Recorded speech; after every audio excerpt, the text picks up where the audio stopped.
Mitochondrial therapeutics focus on enhancing mitochondrial function to treat various diseases, particularly neurodegenerative disorder.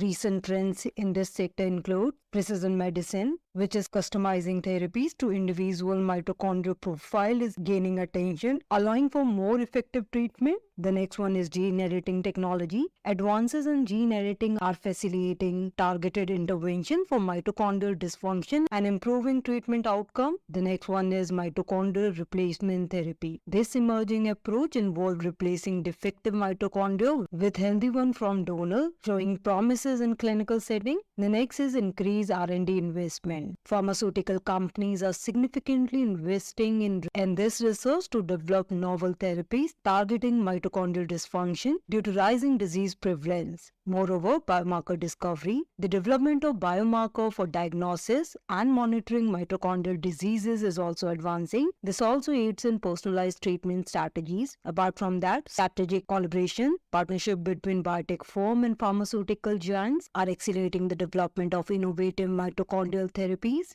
The mitochondrial therapeutic market is also projected to grow substantially. And lastly, innovative drug delivery system targeting mitochondria, which could enhance the therapeutic efficacy, particularly in cancer treatment.